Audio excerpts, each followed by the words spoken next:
Deepwater Horizon, the Bay of Pigs, and Benny Hill are all on this day. Welcome back to On This Day. Today's date is April 20th, 2021. It is the 110th day of the year. We got 255 days left. It is the 16th Tuesday in the 17th week and 32nd day of spring, made it all the way through a month of spring. There are 62 days left until summer. Today is 420 Day. 420 Day is a counterculture holiday that celebrates the use of the devil weed. This day aims to promote the responsible use of the devil weed while also advocating for its legalization. Typically, events and festivals are held in celebration of this day during non-pandemic days, and they always include a hula hoop and some hacky sacks and things like that. A lot of reggae music. 420 Day is believed to have been started by a group of California high school students. It's said they came up with the name 420 for their plans to find a mythical weed field on a treasure map. The plan was to meet at 420 and go search for this magical field, I guess. It's weird. But you know what? Think about what they're celebrating and it totally makes sense. All right, let's see what else happened on April 20th. 1914, 19 men, women, and children participating in a strike are killed in the Ludlow Massacre during the Colorado Coalfield War. Colorado Coalfield War was a major labor uprising in the southern and central Colorado Front Range between September 1913 and April 1914. Striking began in the late summer of 1913, organized by the United Mine Workers of America against the Rockefeller-owned Colorado Fuel and Iron Company. After years of poor working conditions, they'd had enough and went on strike. The strike was marred by targeted and indiscriminate attacks from both strikers and individuals hired by the Rockefeller Company to defend its property. So I was doing a little research on this one, and I came across some old newspaper clippings and all this, and one Colorado official said the biggest problem with this Colorado Coalfield War and all that and the strike was they hired too many Irish. Now, okay, being Irish, at first I was like, well, that's kind of rude, but then you think about the day and that was common language and, you know, everyone wasn't as politically correct back then. And then I started thinking about how my grandfather was, and my great-grandfather, and some of my relatives, and we're all Irish, and yeah, it totally makes sense. They're always up for a fight. Doesn't matter the cause, there's always a fight to be had. So yeah, makes sense. Racist, but accurate. 1961, the Cold War, failure of the Bay of Pigs invasion of the US-backed Cuban exiles against Cuba happened today. 1972, the Apollo program. Apollo 16 lunar module commanded by John Young and piloted by Charles Duke lands on the moon. This was the 5th moon landing. 1998, Air France Flight 422 crashes after taking off from El Dorado International Airport in Bogota, Colombia, killing all 53 people on board. 2007, the Johnson Space Center shooting. Imagine that. We've been having far too many shootings recently. I mean, it's just been crazy. And here's one from 2007.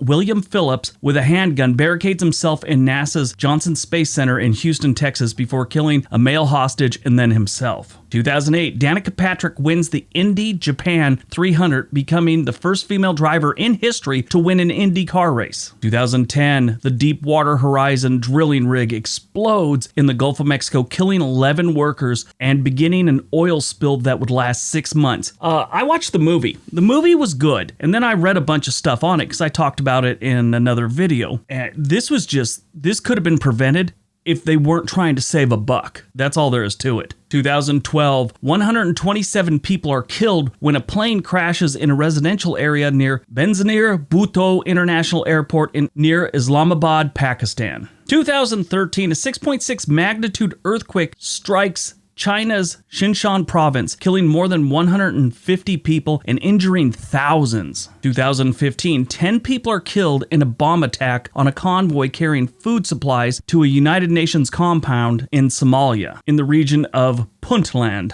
Movies released on April 20th, 2018. I Feel Pretty. This was a ridiculous movie, and it's not a movie I'd normally see, but I sat down and watched it one day with Amy Schumer's in it, and it was a really good movie. It was very funny, and it had a nice story. Basically, it's about an insecure woman, Amy Schumer. She takes a fall and hits her head. She wakes up in the hospital from the fall, believing that she is the most beautiful and capable woman on the planet, allowing her to live fearlessly, and things start happening for her. As soon as she thinks she's hot, her attitude changes. You know, here's Amy Schumer. She's got a couple extra pounds on her, and she's not the best looking thing, and she's kind of dorky, but in her head, she sees herself as this very sophisticated runway model type. It's a pretty interesting movie. Watch it. Born on April 20th, 1949, Jessica Lange, American actress. She started her movie career, I guess you could say, in 1976 in King Kong. She played the woman in King Kong's hand. Great story about that movie. Meryl Streep actually auditioned for that part, and the director was Italian, and his son was the one that brought Meryl Streep in for the audition. She walks into the room, and there's the father that's directing it and his son. As soon as she walks in, the father looks at his son and speaks in Italian, says, "Why do you bring me such an ugly woman?" And Meryl Streep speaks Italian. She answered him back. She didn't get the part, obviously. Jessica Lange did, but that's always been one of my favorite Hollywood stories. But she's been in Tootsie, The Postman Always Rings Twice,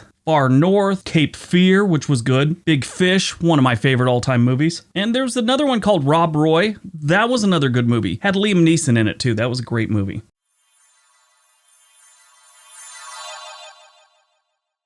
Died on April 20th, 1992, we lost Benny Hill, English comedian, actor, and screenwriter. He's actually born as Alfred Hawthorne Hill, went by the nickname Benny, and he was born on January 21st, 1924. He's best remembered for his television program, The Benny Hill Show, which was almost like a Saturday Night Live, SCTV, Kids in the Hall type thing, which included live comedy and film segments with Hill as the focus, and it was all burlesque, slapstick, and double entendre jokes. I grew up on Benny Hill. Monty Python too. It's weird to me, at least, that some people just don't get the English slapstick humor of Benny Hill and Monty Python. I just think it's genius, and some people are all, this is boring. Anyway, Benny Hill was an interesting man. He never owned a home, even though he's a millionaire, but he stayed in London, and instead he preferred to rent an apartment, or a flat as they call it there, than buy one. He just didn't want to have the problems of owning something. He rented a double-room apartment in the London district called Queensgate for 26 years until around 1986 when he moved to Fairwater House in Teddington. I think it's called Teddington. Looks like Teddington. He also never owned a car. Although he did have a driver's license, he just never bought a car. I guess he didn't want to be connected to things he might have to maintain. Now, another strange tidbit about Mr. Hill,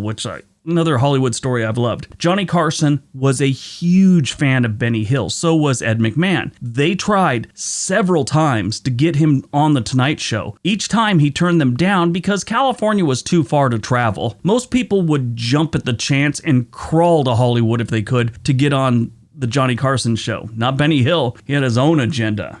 Hill's health declined in the late 80s. After a mild heart attack on February 24th, 1992, doctors told him he needed to lose weight and recommended a heart bypass. He declined, and a week later he was found to have kidney failure. He died at the age of 68 on 20 April 1992, they estimate. I say they estimate because they didn't find him for a couple days. On the 22nd of April 1992, after several days of unanswered phone calls, he was found dead in his armchair in front of his television, which he loved to watch television, and he had 3 newspapers delivered to the house every single day, and he read them all the way through, each one of them. He always said that was his job. To be funny, he had to know what was going on in the world. That's how he started off every single day, reading the paper, front page to back page. All right, that's today's video. Hope you guys enjoyed it. Hope you got some information out of it. Now go forth, have a great day, laugh, enjoy your day, be nice to each other.